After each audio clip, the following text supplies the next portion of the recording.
ఎన్నో కుటుంబాలు మానని వేదనతో దుఃఖంలో కుమిలిపోతున్నటువంటి తరుణం ఇది.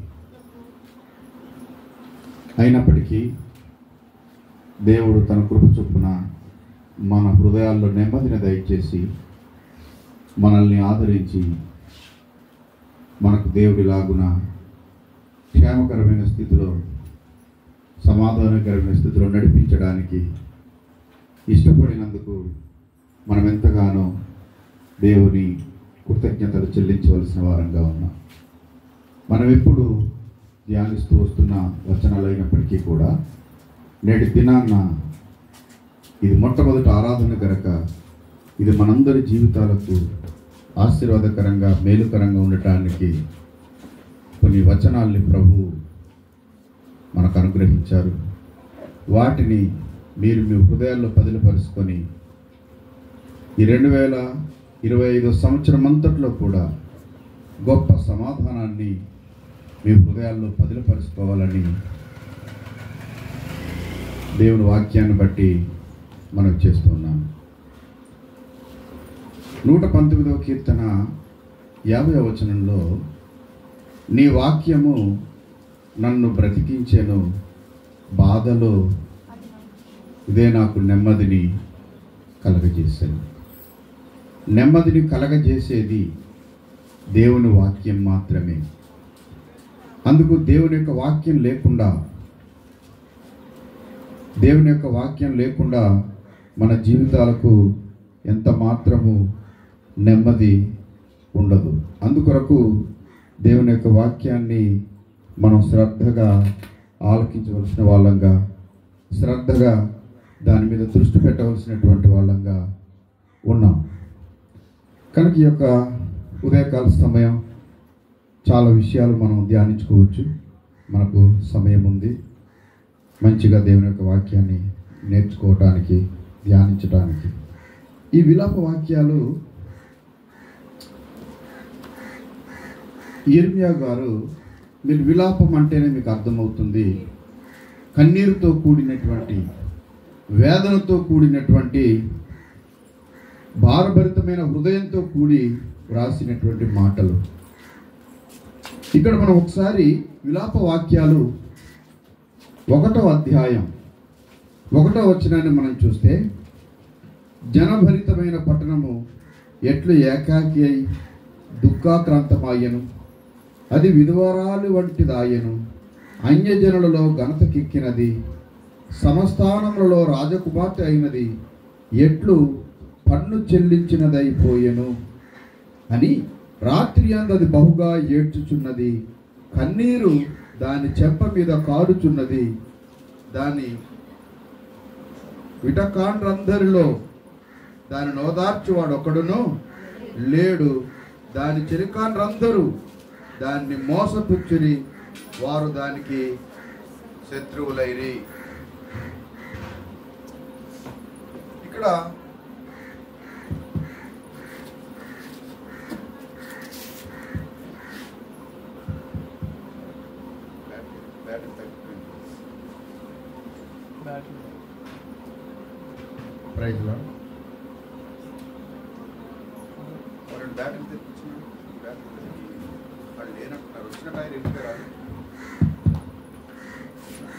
ఇక్కడ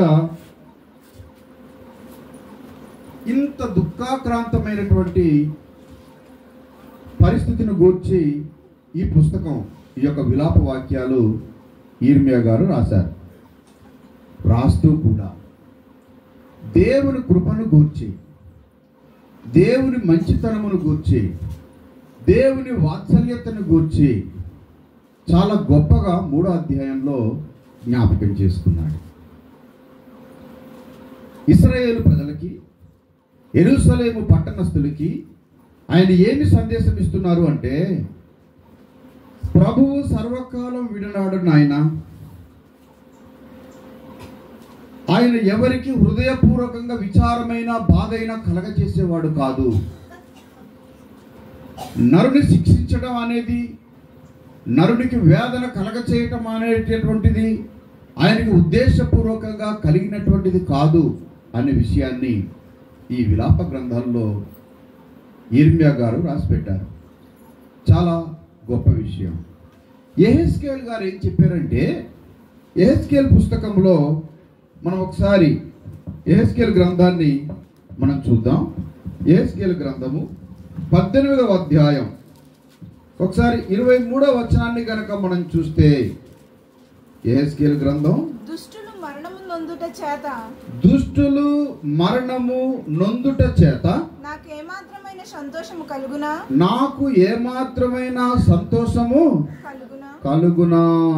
దుష్టులు మరణము నొందుట చేత నాకేమాత్రమైన సంతోషము కలుగునా. వారు తమ ప్రవర్తనను దిద్దుకొని బ్రతుకుటయే నాకు సంతోషము.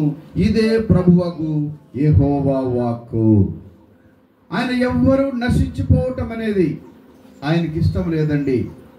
దుష్టులు కూడా మరణం అవటం ఇష్టం లేదు. అయితే దుష్టులు ఏం చేయాలి? వారి ప్రవర్తన మార్చుకోవాలి, వారి నడవడికను మార్చుకోవాలి, వారు మాట్లాడే తీరును మార్చుకోవాలి, వారి ఆలోచన శైలి మార్చుకోవాలి. అది మార్చుకుంటే నేను సంతోషిస్తానంటున్నారు ఆయన.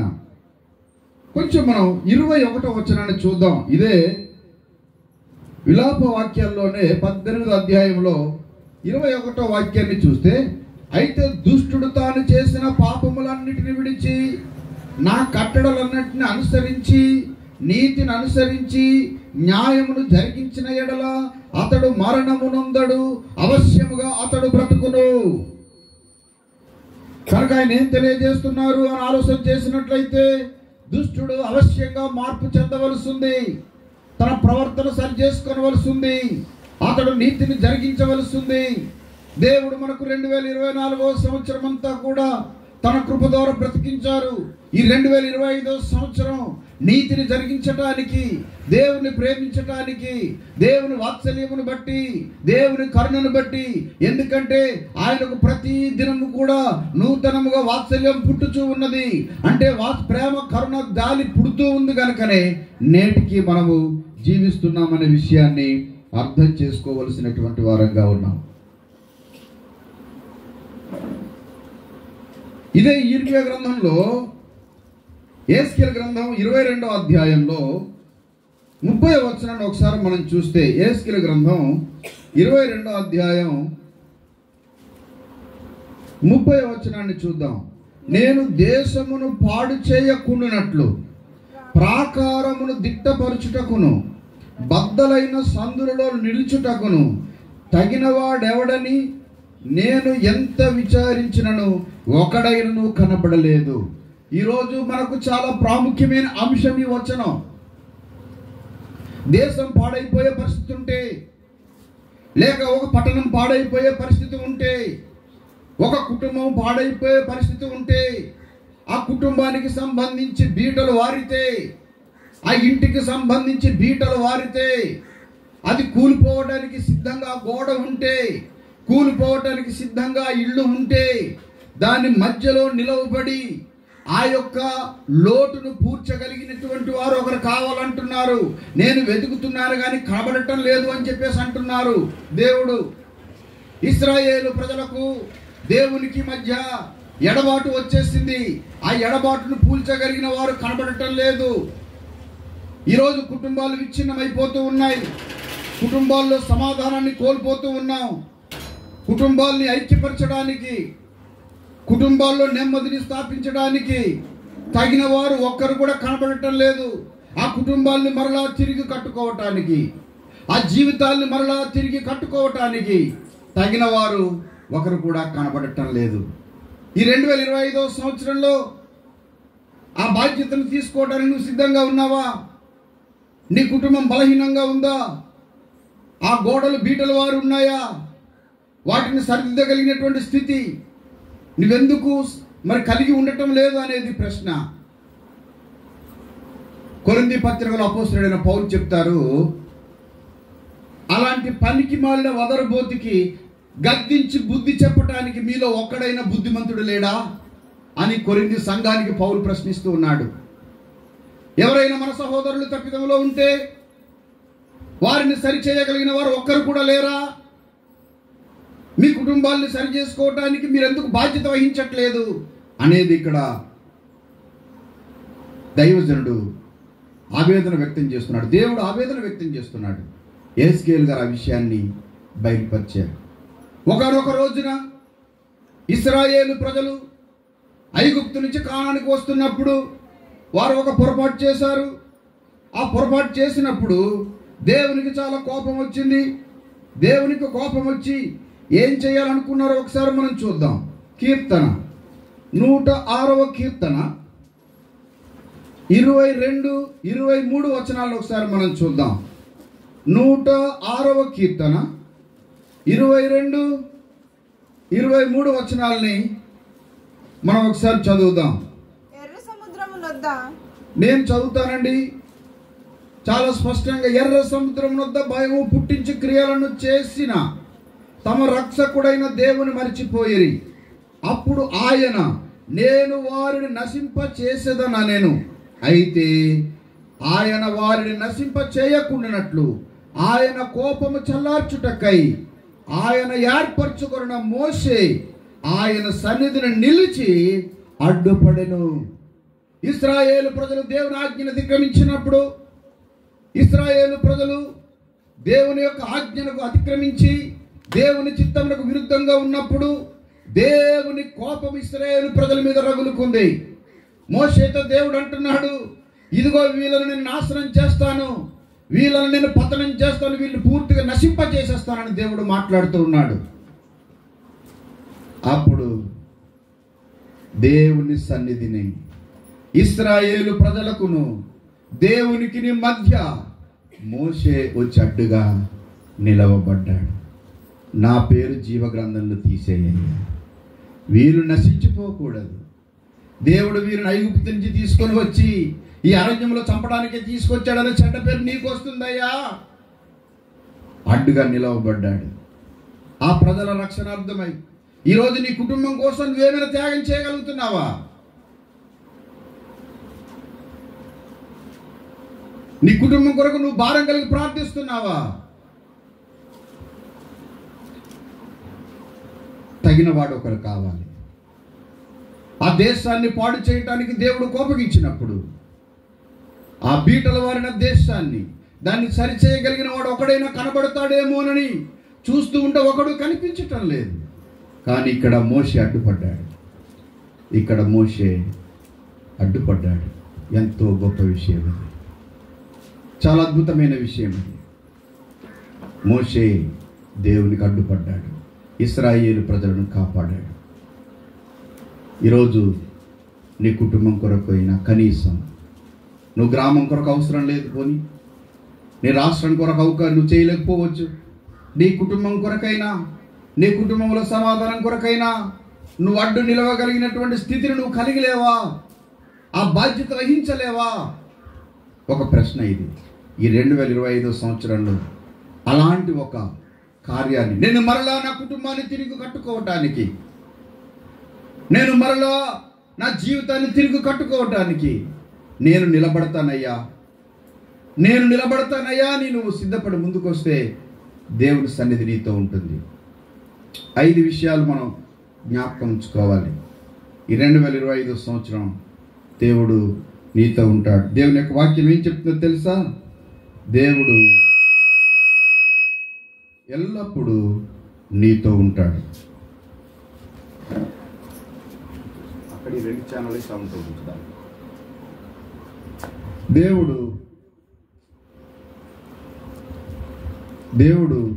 ఎల్లప్పుడూ కూడా నీతో ఉంటాడు. ఒకసారి ఒక వచనం తీసి చూడండి. మనం చాలా ధైర్యంగా క్రీస్తుని బట్టి జీవించడానికి మనకు ధైర్యం వస్తుంది. మత్తయి సువార్త 28వ అధ్యాయం 20వ వచనాన్ని గనక మనం చూసినట్లయితే అక్కడ రాయబడిన మాటను ఒకసారి మనం జ్ఞాపకం చేసుకుందాం. చదవండి దయచేసి. మత్తయి సువార్త 28వ అధ్యాయం 20వ వచనం. నేను మీకు ఏ సంగతులను సంగతులను ఆజ్ఞాపించుతునో వాటినన్నిటిని గైకొనవలెనని వారికి బోధించుడి. ఇదిగో నేను యుగ వరకు నేను యుగ సమాప్తి వరకు సదాకాలము మీతో కూడా ఉన్నానని నేను ఇదిగో యుగ సమాప్తి వరకు సదాకాలం మీతో కూడా ఉన్నాను. ఈ మాట ప్రభువైన యేసుక్రీస్తు వారు తెలియజేస్తూ ఉన్నారు. యుగ సమాప్తి వరకు ఇదిగో నేను సదాకాలం, 2024 మాత్రమే కాదు, 2025 మనం ఈ లోకాన్ని విడిచిపెట్టేంత వరకు కూడా ఆయన మనతో ఉండే దేవుడు. ఇది మనం అర్థం చేసుకోవాలి. అందుకొరకే దేవుని కార్యాలు చేయటానికి నువ్వు సిద్ధపడాలి. మన సరిహద్దులు విశాలపరచబడే కొలది దేవుడు ఆర్థికంగా మనం అన్ని విషయాల్లో స్థిరపడ్డ కొలది దేవుని పని చేయటానికి మన హృదయాలను సిద్ధపరచుకోవాలి. సంకుచితమైన ఆలోచనలు మనలో నుంచి తొలగించుకోవాలి. ఈ 2025వ సంవత్సరంలో దేవుడు ఎల్లప్పుడూ కూడా నీతో ఉంటాడు. రెండవది, ఆయన నీ కొరకు నీ పక్షంగా యుద్ధం చేసేవాడుగా ఉన్నాడు. నిర్గమకాండం 14వ అధ్యాయం 14వ వచనాన్ని ఒకసారి మనం చూద్దాం. నిర్గమకాండము 14వ అధ్యాయం 14వ వచనాన్ని ఒకసారి మనం చూద్దాం. యెహోవా మీ పక్షమున యుద్ధము చేయును, మీరు ఊరకయే ఉండవలనని ప్రజలతో చాలండి. యెహోవా మీ పక్షంగా యుద్ధం చేస్తాడు, మీరు ఊరకే ఉండండి. ఈ 2025వ సంవత్సరంలో ఏమి తిందుమా, ఏమి త్రాగుదుమా, ఏమి ధరించుకుందుమా, ఊరకే చింతలు పడటం కాదు. అయ్యో నా కుటుంబ సమస్యలు ఎలా అధిగమించాలి, ఏ రీతిగా నేను ముందుకు వెళ్ళాలి. నువ్వు మౌనంగా దేవుని మీద ఆధారపడగలిగితే, నువ్వు మౌనంగా దేవుని మీద ఆనుకోనగలిగినట్లయితే ప్రతి విషయాన్ని దేవుడు నీ జీవితంలో సఫలం చేస్తాడు. వచ్చిన ఉదాహరణ ఇలా చెప్పాలనుకుంటున్నాను. మీకు ఎక్కడైనా చేతి మీద కానీ కాలు మీద కానీ ఎక్కడైనా ఒక గాయం తగిలినప్పుడు, ఒక చిన్న దెబ్బ తగిలినప్పుడు మాటి మాటికి నీ చేయి తీసుకొచ్చి దాని మీద పెట్టి గోపుతా కూర్చోకూడదు. దానివల్ల ఆ యొక్క గాయం త్వరగా మానదు. దాన్ని కొన్ని రోజుల పాటు నువ్వు ముట్టుకోకుండా ఉంటే అది మెల్లగా ఆ యొక్క రంధ్రం పూడ్చబడుతుంది, ఆ గాయం మానుతుంది. ఈరోజు మనం సమస్యలు రేకెత్తికించుకుంటున్నాం. దేవుని పిల్లలు మనం చెప్పుకుంటూ తగ్గించుకునే స్వభావాన్ని అలవర్చుకుంటలేదు. చాలా ప్రాముఖ్యమైన అంశాలు నూతన నిబంధనలో ప్రభువైన యేసుక్రీస్తు వారు ఇచ్చిన సందేశంలో ప్రాముఖ్యమైన విషయాలు 3 విషయాలు మనం జ్ఞాపకం చేసుకోవాలి. ఒకటి, నిన్ను వలని పొరుగు వారిని ప్రేమించటం. రెండవది, నీ ఎడల అపరాధములు చేసిన వారిని క్షమించటం. మూడవది, నీ పాపముల విషయమై నువ్వు ప్రభు సన్నిధిలో పశ్చాత్తాపపడటం. రాసుకోండి, మీరు రాసుకొని వీటిని మనసులో పెట్టుకోండి, వీటిని సాధన చేయండి. ఈ 2025వ సంవత్సరంలో ఖచ్చితంగా వీటిని మీరు సాధన కనుక చేసినట్లయితే నాకు తెలిసి మీ జీవితం ఎంతో సమాధానకరంగా ఉంటుంది. నెంబర్ 1 ప్రేమించగలగటం, నెంబర్ 2 క్షమించటం, నెంబర్ 3 ప్రభు సన్నిధిలో నీ పాపముల విషయమై పశ్చాత్తాపపడటం. ఎవడు చూశాడు నాకు? ఇది మన ప్రశ్న. ఎవడైనా మంచోడు ఉంటే రమ్మానండి. నీకేదో లోపం ఉందని ఒక మాట చెప్పితే నువ్వు సరి చేసుకోవలసింది పోయి నువ్వు మళ్ళీ తిరిగి ఎన్కౌంటర్ చేయడానికి. ఎవరు గొప్పవాళ్ళు లేరు, ఎవరు పరిశుద్ధులు ఉండరు, అందరూ పాపులే. అందరూ పాపం చేసి దేవుడు అనుగ్రహించి మహిమను పొందలేకపోతున్నారు. కనుకనే మన కోసం ప్రభువైన యేసుక్రీస్తు వారు వచ్చారు, నిన్ను పరిశుద్ధపరచడానికి, నీ బ్రతుకును మార్చడానికి, నీ ఆలోచన శైలి మార్చడానికి. అందుకనే నీ పక్షంగా ఒక ఆయన పోరాటం చేయటానికి సిద్ధంగా ఉన్నాడు. నేను మౌనంగా ఉంటాను, కానీ నా ప్రభు మౌనంగా ఉండడు. ఆయన తండ్రి కుడి పార్శ్వమున ఆసీనుడై ఇప్పటికీ మన కొరకు విజ్ఞాపన చేస్తున్నాడు. నీ బిడ్డల కోసం నువ్వు ప్రార్థించినా ప్రార్థించకపోయినా, నీ కుటుంబం కోసం నువ్వు ప్రార్థించినా ప్రార్థించకపోయినా, నిన్ను తన స్వరక్తం ఇచ్చి సంపాదించుకున్నటువంటి క్రీస్తు ప్రభు వారు మాత్రం నీ కోసమైనా విజ్ఞాపన చేస్తున్నారు. అపొస్తలుల కార్యాలు 25-28 వచనంలో చూస్తే ఆయన తన స్వరక్తం ఇచ్చి సంపాదించుకున్న సంఘం ఇది జీవము గల దేవుని సంఘం. ఇది పరలోకపు ప్రతిబింబం. ఇది దేవుని రాజ్యానికి ప్రతిబింబం. ఇది ఇక్కడ సమాధానానికి సోటి. ఇది ఈరోజు అక్కడ సమాధానం లేకుండా పోయింది. ఇదెంతో వేదనకరమైన విషయం. నా నామం అన్యజనుల మధ్య దూషింపబడుటకు మీరే కారణం కాదా అంటున్నారు ఆయన. ఇశ్రాయేలు ప్రజల గురించి అది మాట్లాడారు. దావీదుని గురించి కూడా నేరం మోపబడింది. నీ నిమిత్తము అన్యజనుల మధ్య దేవుని నామం దూషణ పాలవుతుంది అంటున్నారు. 2024 సంవత్సరంలో నువ్వెన్నిసార్లు దేవుని నామం దూషణ పాలవటానికి నీ ప్రవర్తన కారణమైందో ఒకసారి జ్ఞాపకం చేసుకొని ఈ 2025 సంవత్సరంలో ఆయనకు మహిమకరంగా జీవించటానికి. మత్తయి శుభవార్త 5వ అధ్యాయం 16వ వచనంలో చూస్తే మనుష్యులు మీ సత్క్రియలను చూచి పరలోకమందున్న మీ తండ్రిని మహిమపరిచినట్లు వారి ఎదుట మీ వెలుగును ప్రకాశింపనీయుడి. మిమ్మల్ని బట్టి దేవుని నామం మహిమపరచబడాలి. మిమ్మల్ని బట్టి దేవుని నామం గణపరచబడాలి. దానికి నీ ప్రవర్తన చాలా ప్రాముఖ్యమైంది. నీ ప్రవర్తనలో నీ భాష ముఖ్యమే, నీ నడవడిక ముఖ్యమే, నీ ప్రతి యాటిట్యూడ్ కూడా ముఖ్యమే. అందుకని ఆ స్వభావం ఆయన పరలోకాన్ని విడిచి మానవుడికి లోకానికి వచ్చి దీనుడై ముఖం మీద ఉమ్మి వేసినా మాట్లాడలేదే, ఈవి మీద గుద్దినా మాట్లాడలేదే, ఏలన చేయలేదే, ఎక్కడో పరలోక రాజ్యం విడిచిపెట్టకూడని భాగ్యమని ఎంచుకోనలేదు. కానీ మనుష్యుల పోలికగా పుట్టి దాసుని స్వరూపాన్ని ఆయన ధరించుకున్నాడు. నేను పరిచర్య చేయించుకోవటానికి రాలేదు, పరిచర్య చేయటానికి వచ్చానని తెలియచేశారు. ఎంత గొప్ప దేవుడండి! ఆయన మనకు మాదిరి అయి ఉన్నాడు. మన మాదిరి ఆయనే. ఆయన్ని మనం మాదిరిగా తీసుకునవలసిన వాళ్ళంగా ఉన్నాం. నేటి ఉదయకాల సమయం ఈ 2025 సంవత్సరంలో మనం స్టార్ట్ చేద్దాం. చూడండి, మొదటగా యుగ సమాప్తి వరకు ఆయన మనతో ఉన్నాడు. మనం ధైర్యంగా ఉండొచ్చు. మన ధైర్యం అది. ఆయన ఇమ్మానుయేలు అంటే దేవుడు మనకు తోడుగా ఉండేవాడు. ఎప్పటిదాకా అంటే ఫర్ ఎవర్, యుగ సమాప్తి వరకు ఆయన మనతో ఉన్నాడు. రెండవది, నీ కొరకు ఆయన యుద్ధం చేస్తాడు. నిన్ను నాశనం చేసేవారు ఎవరైనా ఉంటే వారితో ఆయన పోరాడేవాడుగా ఉన్నాడు. అందు గురించి నీకు ఆశింత కూడా లేదు. మూడవది, ఆయనకు నువ్వేమనుకున్నాడో నేను తెలుసా దేవునికి. He knows. ఆయన నీవు ఎవరో ఆయనకి బాగా తెలుసు. యెషయా గ్రంథం 43వ అధ్యాయం 1వ వచనంలో చూస్తే పేరు పెట్టి నేను నిన్ను పిలిచి ఉన్నాను, నీవు నా సొత్తు అంటున్నాడు. పేరు పెట్టి. నీ పేరు కూడా ఆయనకి తెలుసు. నీ పేరు ఆయనకి తెలుసు. నీ అడ్రస్ క్లియర్గా తెలుసు ఆయనకి. నీ తల్లిదండ్రులు ఎవరో తెలుసు. నీకు తర్వాత ఏ సంతానం కలుగుతుందో కూడా ఆయనకు ముందుగానే తెలుసు. ఎంత గొప్ప దేవుడు! చాలామంది యవనస్తులు ఉన్నారు అన్మ్యారీడ్. మీకు కాబోయే భర్తలు ఎవరో ఆయనకి తెలుసు.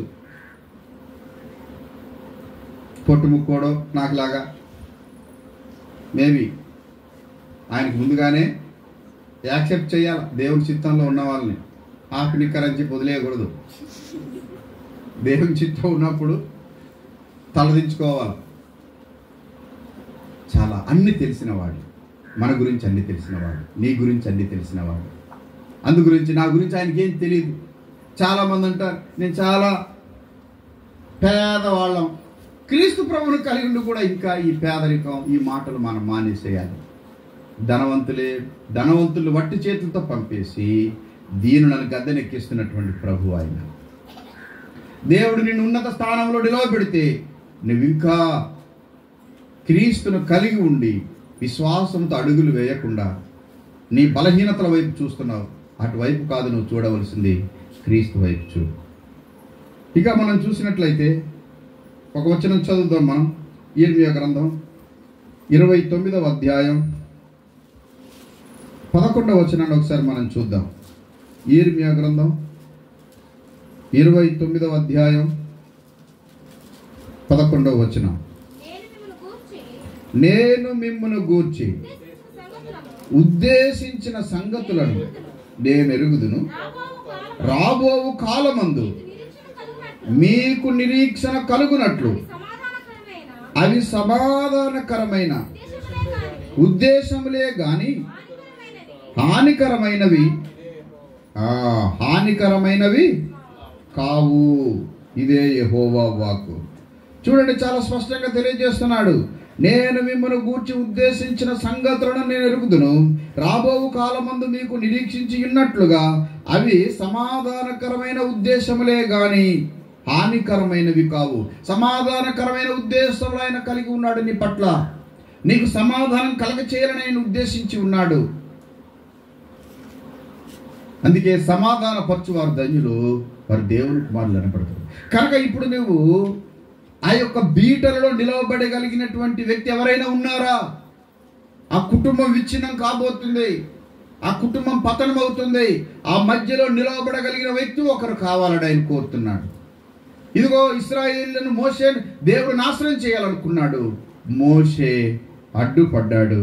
ఇదెంతో గొప్ప విషయం, ఇదెంతో గొప్ప కార్యంగా మనం చూడవచ్చు. చివరిగా మనం చూస్తే ఆయన మన పట్ల సమాధానకరమైనటువంటి వార్తలు తెలియజేయటానికి మనసు కలిగి ఉన్నాడు. అటు తర్వాత యెషయా గ్రంథం ఒకసారి మనం చూద్దాం. క్షమించండి, కీర్తనల గ్రంథం 62వ కీర్తన 6 నుంచి 8 వచనాలు చదువుకుందాం. కీర్తన 62 6 నుంచి 8 వచనాలు చదువుకుందాం. ఏమి రాయబడిందంటే, ఆయనే నా ఆశ్రయ దుర్గము, నా రక్షణ ఆధారము, నా ఎత్తైన కోట ఆయనే, నేను కదిలింపబడను. నా రక్షణకు నా మహిమకు దేవుడే ఆధారము, నా బలమైన ఆశ్రయ దుర్గము, నా ఆశ్రయము దేవుని యందే ఉన్నది. జనులారా, ఎల్లప్పుడూ ఆయన యందు నమ్మిక ఉంచుడి, ఆయన సన్నిధిని మీ హృదయములో కుమ్మరించుడి. దేవుడు మనకు ఆశ్రయము, మన ఆశ్రయం దేవుడు. సో అందుకొరకే మనం సమాధానపరిచే వాళ్ళంగా జీవించాలని ఆయన కోరుతూ ఉన్నాడు. నిజానికి ఇవన్నీ జరగాలంటే కొన్ని విషయాలు మనం విడిచిపెట్టాలండి. మనలో ఈ యొక్క దేవుడు చెప్పిన మంచి విషయాలన్నీ కూడా కోల్పోవటానికి కొన్ని రీజన్స్ ఉన్నాయి. ఇది జనరల్గా చెప్పే విషయాలే అయినప్పటికీ కూడా మనకు అవసరమని నేను భావిస్తున్నాను. నెంబర్ 1, మొట్టమొదటిగా ఒక వ్యక్తి జీవితంలో అభివృద్ధిలోనికి రావటానికి సామెతల గ్రంథం ఏం చెప్తుందంటే, చురుకైన వాళ్ళు భాగ్యవంతులగుదురు. ఎవరు చెప్పండి? సోమరి వేటాడినను పట్టుకొనలేడు. అంటే ఏ జంతువు కూడా ఇలా కుర్చీగడ కూర్చోడిలా తడుగుతూ దొరుకుతుందండి. మేకైనా, గొర్రెైనా, లేకపోతే అడిపిలు ఏదైనా దొరుకుతుందా? సోమరి వేటాడినా పట్టుకోలేడు. అందు గురించి మనం లేజినెస్ కిల్స్ యాంబిషన్ అని ఒక మాట చెప్తారు. అంటే నీలో ఉన్న సోమరితనం ఏం చేస్తుందయ్యా అని ఆలోచన చేస్తే నీకున్న ఆశలని చంపేస్తుంది. అంటే ఎందుకంటే ఇప్పుడు ఎక్కడ లేస్తానులే, ఇంకా పోతే పోనిద్దు. నీలో ఉన్నటువంటి సోమరితనం, లేజినెస్, అది వదులుకోండి. ఈ 2025వ సంవత్సరంలో నేను సోమరిగా ఉండను అంటే ఉదయాన్నే 4 గంటలు లేచి పక్కింటి వాళ్ళకి తిడతానని కాదు. ప్రార్థన చేసుకోండి, దేవునితో సంబంధం కలిగి ఉండండి. రెండో విషయం ఏంటంటే, నీలో ఉన్న కోపం నీ యొక్క భవిష్యత్తును గూర్చినటువంటి విషయాన్ని చంపేస్తుంది. అంటే ఈ యొక్క కోపం కలిగి ఉండటం అనేది, కోపం ఏం చేస్తుందంటే నీకు మంచి జ్ఞానాన్ని కలగకుండా నీకు అది చంపేస్తుంది అన్నమాట. అది మనకు అర్థం కాదు. చాలాసార్లు మన కోపము కొన్ని అజ్ఞానమైన పనులు చేస్తుంది. అది దాని అర్థం. నీలో కలిగిన కోపం వలన కొన్ని బుద్ధిహీనమైన పనులు చేస్తావు. అందుకు కోపాన్ని విడిచిపెట్టాలి. క్రీస్తు ప్రభువారు ఇచ్చిన ఆ సమాధానం మన హృదయంలో ఉంచుకొని ఆ క్షమాగుణాన్ని బట్టి మనం నడుచుకోవలసిన వారంగా ఉన్నాం. రెండవది, మూడో విషయం, భయం అనేటటువంటిది నీ కళల్ని చంపేస్తుంది. భయం అనేది ఏం చేస్తుంది? కళలు అంటే మంచి డ్రీమ్స్, అంటే నువ్వేదో సాధించాలని ఒకటి ఉంటుంది. కానీ అయ్య బాబోయ్, నేను గ్రూప్ 1 అంటే నేను ప్రిపేర్ అవ్వలేను.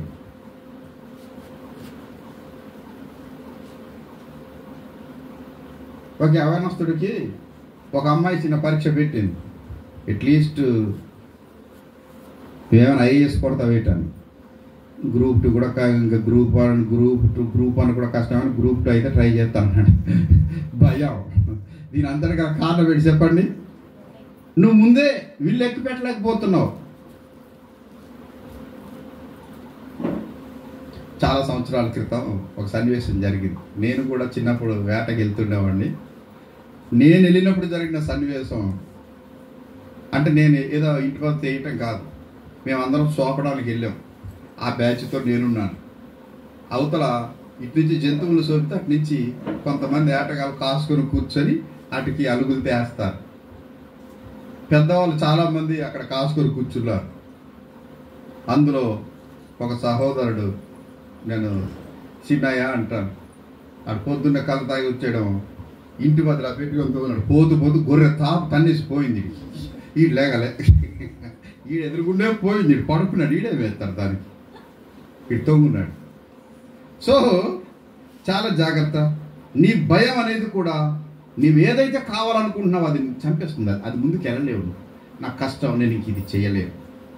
అలాగే నీలో మరి ఈగో అంటే నేనేంటి ఆడ దగ్గరికి వెళ్ళేది, నో, నువ్వు వెళ్తే నీ అభివృద్ధి ఉంటుంది.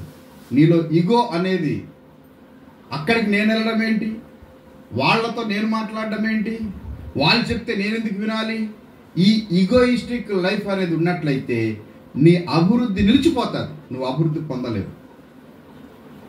తర్వాత జెలసీ, అసూయ. నీవు గనక అసూయ కలిగి ఉంటే నీ జీవితంలో ఎప్పటికీ నీకు సమాధానం ఉండదు.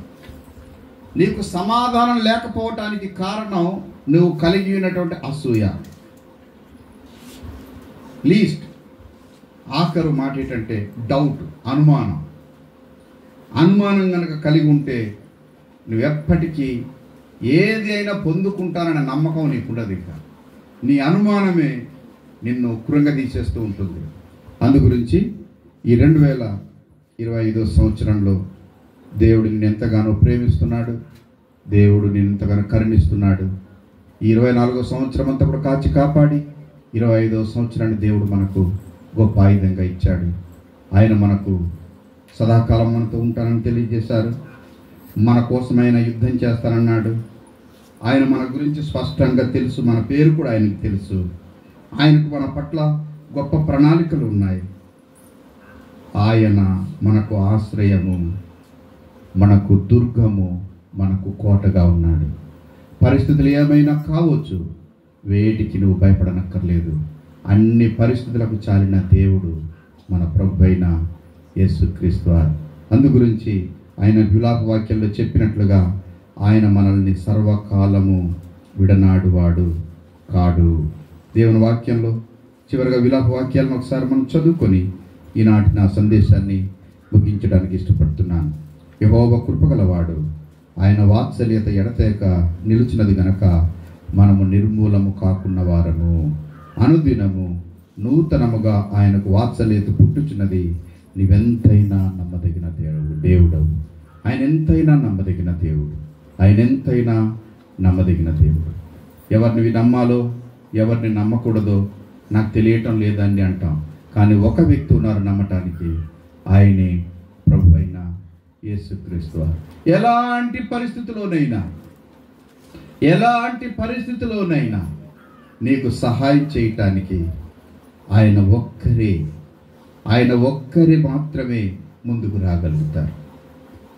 కొన్ని సందర్భాల్లో ఇలా మాట్లాడుతూ ఉంటాం, వాడితో నీకేంట్రా స్నేహం, వాడి పరిస్థితి ఏంటో తెలుసా, నీకు ఇలా చెడిపోయాడు, వాడితో నీకు స్నేహం ఏంటి అంటే వాళ్ళతో స్నేహం చేయటానికి కూడా పబ్లిక్ అంగీకరించదు. కొందరితో మాట్లాడడానికి పబ్లిక్ అంగీకరించదు. కొందరితో కలిసి భోజనం చేయడానికి పబ్లిక్ అంగీకరించదు. కానీ ప్రభు యేసుక్రీస్తు వారు పాపులతో సుంకరులతో కలిసి భోజనం చేశాడు. ఆయన ఎవరిని త్రోసిపుచ్చేవాడు కాదు. కానీ కండిషన్ ఒకటి ఉంది, నా యొద్దకు వచ్చేవానికి నేనెంత మాత్రమును త్రోసిపుచ్చను. సో ఈ 2025 సంవత్సరం మీ ముఖాలు స్మైలింగ్ ఫేస్గా ఉండాలని కోరుకుంటున్నాను. ఒకసారి నవ్వండి, ఎవరైనా ఫోటో తీయండి, ఎంత బాగున్నారు నవ్వితే మీ ముఖాలు చాలా అందంగా ఉన్నాయి. ఏం చెప్పినా పాపం మరి మా అప్పకి చెవుడు గనక అది నవ్వమన్నా ఏడు ముఖం పెట్టుకున్నది, ఏడమన్నా అలాగే ఉన్నది. ఇంక దాంట్లో మార్పు లేదు. చెవిటల ముఖాలు ఏం మార్పు వస్తుంది పాపం, అది అయోమయం అయిపోయింది. అంటే ఈరోజు మందిరానికి రావాలి, ఈ నూతన సంవత్సర దీవెన పొందాలని వచ్చింది, ఖచ్చితంగా దేవుడు దీవిస్తాడు. ఎందుకంటే ఆవిడకి చెవులు పనిచేయవు కనుక. పని చేసిన వాళ్ళు కనుక శ్రద్ధగా ఆయన మాట వినకపోతే శాపం వస్తుంది. అది వచ్చిన బాధ. చెవులు పని చేయని వాడికి కండిషన్స్ అప్లై లేదు ఇక. కానీ పని చేసిన వాళ్ళకి మాత్రం కనుక ఈ 2025 సంవత్సరంలో మీరు ఎప్పుడు కొంచెం నవ్వుతూ పలకరించడానికి ప్రయత్నం చేయండి. నవ్వుతూ మాట్లాడడానికి ఉట్టుంటే నవ్వుకుంటూ ఉండకండి, పిచ్చోళ్ళనుకుంటారు. జస్ట్ ఎవరికైనా మాట్లాడేటప్పుడు నేను చెప్పి జస్ట్ ఎవరైనా ఎదురుపడ్డప్పుడు మరీ సీరియస్గా పెట్టకుండా, మరీ కోపంగా పెట్టకుండా, చిన్న స్మైల్, చక్కగా కొంచెం నెమ్మదిగా మాట్లాడితే బాగుంటుంది. సో ఈ 2025 సంవత్సరం ఆయన మనకు తోడుగా ఉండి, నీ ప్రతి పరిస్థితిలో నీకు తోడుగా ఉండి నేను నడిపించడానికి ఆయన సిద్ధంగా ఉన్నాడు. అందు గురించి ప్రేమ కలిగి ఉండండి. క్షమించే హృదయాన్ని మీరు సంపూర్ణంగా కలిగి ఉండండి. నువ్వు ఎలాంటి పొరపాట్లో ఉన్నా సరే నువ్వు భయపడకుండా దేవుని దగ్గరకు వచ్చి ప్రభువా నన్ను క్షమించు అని ప్రభువుతో చెప్పండి. అలాంటి హృదయం నువ్వు కలిగి ఉంటే నీ జీవితాన్ని దేవుడు ఉన్నతంగా మారుస్తాడు. కుటుంబాల్లో బీటలు వారున్నాయి. ఆ బీటల్ని పూడ్చడానికి మోసేలా నేను నిలబడతానయ్యా. రోమపత్రిక 10వ అధ్యాయంలో నా యొక్క రక్త సంబంధులు ఇశ్రాయేలు రక్షణ పొందాలనేది నా హృదయాభిలాష అని పౌలు గారు చెప్పారు. ఇశ్రాయేలు రక్షణ కోసం పౌలు ఎంతో హృదయంలో తహతహలాడుతున్నాడు. వారికి బోధించడానికి ఇష్టపడుతున్నాడు. సో మనం మన కుటుంబాన్ని కట్టుకోవాలి. మనం మన సంఘాన్ని, మన యొక్క గ్రామాన్ని, మన పట్టణాన్ని, మన దేశాన్ని మనం కట్టుకోవాల్సిన వాళ్ళంగా ఉన్నాం. బీటలు వారటం అనేది ఎంత మాత్రం కూడా మన కుటుంబాలకు మంచిది కాదు. వాటిని పూడ్చుకునే ప్రయత్నం, వాటిని పూడ్చాలంటే ఏం చేయాలి చెప్పండి? ఆ గాయం దగ్గర పదే పదే నువ్వు చెయ్యి పెట్టకూడదు, అక్కడే నీ చెయ్యి పెట్టకూడదు. దురదృష్టవశాత్తు మనకి ఎక్కడ పుండుంటే మన గోర అక్కడికి వెళ్తుంటుంది. ఇటు అటు చూసి అక్కడే, ఇది మన బలహీనత. అక్కడికి వెళ్లకుండా ఉంటే ఆ గాయం త్వరగా మానుతుంది. గాయములు రేపేవారుగా కాకుండా గాయములు మానిపేవారుగా, సమాధానపరిచేవారుగా ఉండి ఆయన ఇచ్చే ఆశీర్వాదాలు పొందాలని మనం చేస్తూ ఈ నా మాటలు ముగిస్తున్నాను. దేవుడి మాటల్ని మనందరూ వినికిడిలో ఆశీర్వదించును గాక. ఆమేన్. అందరూ లేచి నిలబడండి, ప్రార్థన చేద్దాం. వాటి తర్వాత కానుకల ఆరాధన ఉంటుంది. విత్తబడిన వాక్యం కొరకు బాబు స్టీవెన్ బాబు ప్రార్థన చేస్తారు.